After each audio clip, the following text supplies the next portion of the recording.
रतन टाटा के निधन के बाद उनके उत्तराधिकारी की तलाश पूरी हो गई। कल ट्रस्ट के सभी ट्रस्टीज ने सर्वसम्मति से नोएल टाटा को टाटा ट्रस्ट का चेयरमैन नियुक्त कर दी। नोएल टाटा रतन टाटा के सौतेले भाई। नमस्कार, मैं पिंटू सक्सेना। मैं आपको आज इस वीडियो में बताऊंगा टाटा परिवार के सभी सदस्यों के बारे में। हम सभी जानते हैं कि टाटा किचन के 165 अरब अमेरिकी डॉलर के नमक व्यापार से लेकर सॉफ्टवेयर बनाने वाली TCS जैसी बड़ी कंपनी को नियंत्रित करता है। नोएल टाटा पिछले 40 वर्षों से टाटा समूह से जुड़े हुए। इससे पहले वे वोल्टास और टाइटन जैसी बड़ी कंपनियों को बतौर निदेशक संभाल रहे। रतन टाटा ट्रस्ट टाटा ट्रस्ट और टाटा ट्रस्ट से मिलकर इन दोनों ही ट्रस्ट की टाटा सन्स में 50% से अधिक की हिस्सेदारी। ये अब आपको बताते हैं टाटा फैमिली के सदस्यों के बारे में। दरअसल टाटा ट्रस्ट की शुरुआत नुमीरवान जी टाटा से हुई। नुमीरवान का जन्म वर्ष 1822 में हुआ। का विवाह जीवत बाई से हुआ।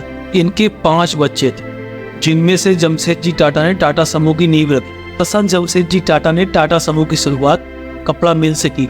इन्होंने ही टाटा स्टील और ताज होटल जैसे बड़े बिजनेसेस की नींव रखी। जमशेद जी टाटा की शादी हीराबाई से हुई। इनके 2 बेटे, एक दोराबजी टाटा, दूसरे रतन जी टाटा। दोराबजी टाटा की शादी तो हुई लेकिन उनके कोई बच्चे नहीं। रतन जी टाटा को टाटा ग्रुप का चेयरमैन नियुक्त किया। रतन जी टाटा ने एक फ्रांसीसी महिला नवज बाई से शादी। बहरहाल इन दोनों के भी कोई बच्चे नहीं हुए। इसके बाद उन्होंने नवल टाटा को गोद लिया। वही नवल टाटा ने 2 शादियां की। पहली पत्नी का नाम सोनी था, जिनके 2 बेटे थे, रतन टाटा और जिम।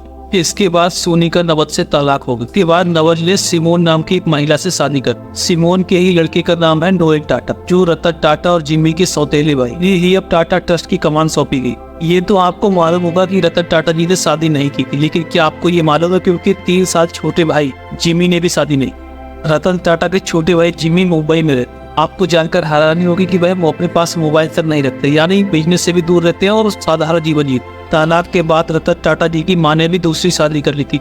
इसी कारण से उनका पालन पोषण दोनों भाइयों का उनकी दादी ने किया। इसी कारण से रतन टाटा का लगाव उनकी दादी से बहुत ज्यादा था। बात करें अगर नोएल टाटा की, तो उनकी शादी हो चुकी है। उनकी पत्नी का नाम है आलू मिस्त्री। नोएल के 3 बच्चे हैं, नेविल, लिया और माया। इनके बेटे नेविल की शादी हो चुकी।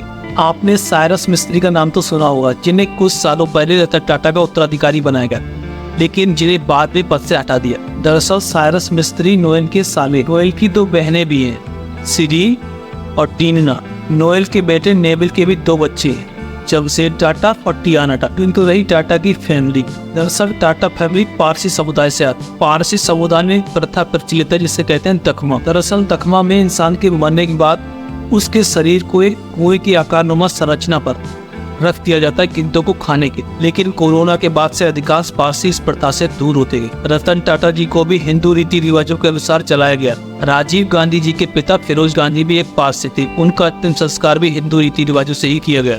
बहरहाल ये तो रही टाटा फैमिली से जुड़ी पूरी जानकारी।